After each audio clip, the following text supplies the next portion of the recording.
जय श्री गणेश। मंगलम भगवान विष्णु मंगलम गरुड़ध्वज मंगलम पुंडरीकाक्ष मंगलाय तनो हरि। तत्रैव गंगा जमुनाश्च तत्र गोदावरी सिंधु सरस्वती च सर्वाणि तीर्थानि वसन्ति तत्र जत्र च्युतोद्धार कथा प्रसंगः। नारायणं नमस्कृतं नरं चैव नरोत्तमं देवी सरस्वतीं व्यासं ततो जयमुदीरयेत्। आज छठे दिन की पुरुषोत्तम महात्मा की कथा है। आप लोग ध्यान पूर्वक सुने, चैनल को सब्सक्राइब करें, वीडियो को शेयर करें। सभी भक्त लोगों को भगवान की कथा, पुरुषोत्तम मास की कथा प्राप्त हो। नारद जी बोले, भगवान गोलोक में जाकर क्या करते हैं? हे पाप रहित मुझ श्रोता के ऊपर कृपा करके कहिए। श्री नारायण बोले, हे नारद, पाप रहित अधिमास को लेकर भगवान विष्णु के गोलोक जाने पर जो घटना हुई वह हम कहते हैं, सुनो। उस गोलोक के अंदर मणियों के खंभों से सुशोभित सुंदर पुरुषोत्तम के धाम को दूर से भगवान विष्णु देखते हैं। उस धाम के तेज से बंद हुए नेत्र वाले विष्णु धीरे धीरे नेत्र खोलकर और अधिमास को अपने पीछे कर धीरे धीरे धाम की ओर जाते हैं।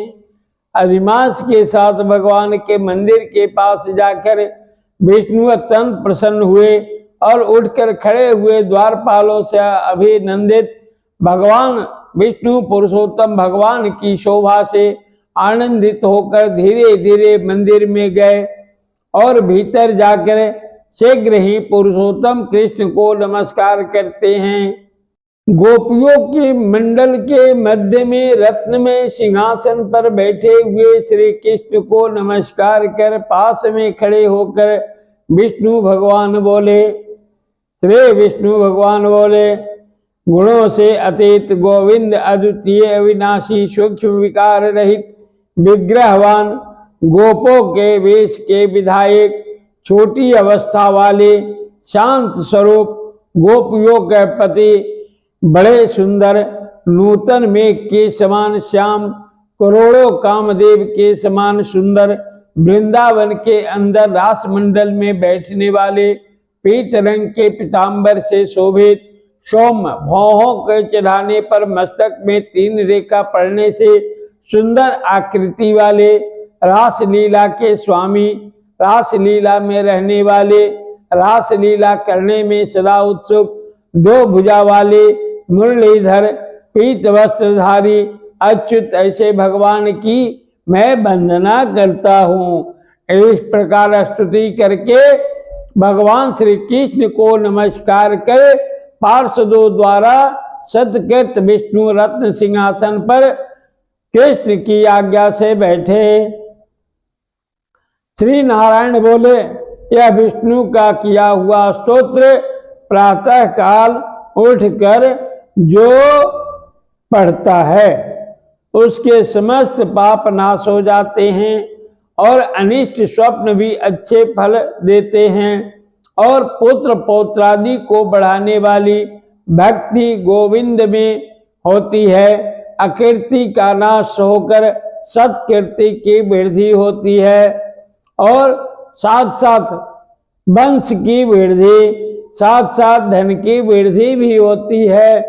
भगवान विष्णु बैठ गए और श्री कृष्ण के आगे कांपते हुए अधिमास को कृष्ण के चरण कमलों में नमन कराते हैं।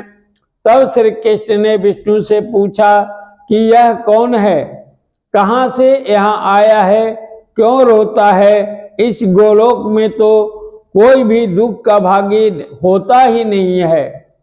इस गोलोक में रहने वाले तो सर्वदा आनंद में मग्न रहते हैं। ये लोग तो स्वप्न में भी दुष्ट वार्ता या दुख भरा समाचार सुनते ही नहीं। अतः हे विष्णु, यह क्यों कांपता है और आंखों से आंसू बहाता दुखित हमारे सन्मुख किस लिए खड़ा है? श्री नारायण बोले, नवीन मेघ के समान श्याम सुंदर गोलोक के नाथ का वचन सुन सिंहासन से उठकर महाविष्णु मलमास की संपूर्ण दुख गाथा कहते हुए बोले।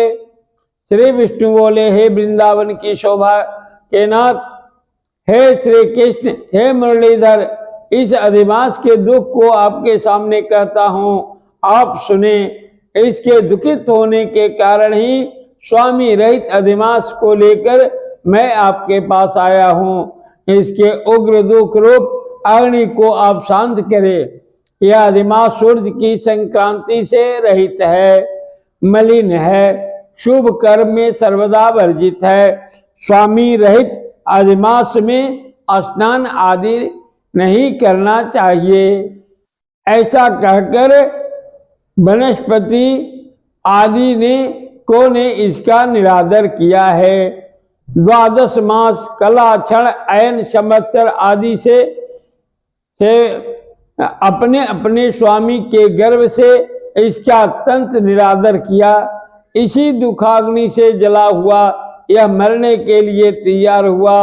तब अन्य दयालु व्यक्तियों द्वारा प्रेरित होकर हे ऋषिकेश शरण चाहने की इच्छा से हमारे पास आया और कांपते कांपते घड़ी घड़ी रोते रोते अपना सब दुख जाल इसने कहा। इसका यह बड़ा भारी दुख आपके बिना टल नहीं सकता, अतः इस निराश्रय का हाथ पकड़कर आपकी शरण में लाया हूँ। दूसरों का दुख आप सहन नहीं कर सकते हैं, ऐसा वेद जानने वाले लोग कहते हैं।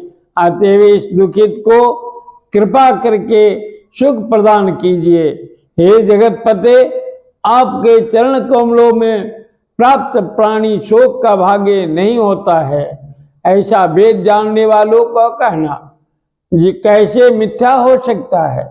मेरे ऊपर कृपा करके भी इसका दुख दूर करना आपका कर्तव्य है, क्योंकि सब काम छोड़कर इसको लेकर मैं आया हूँ।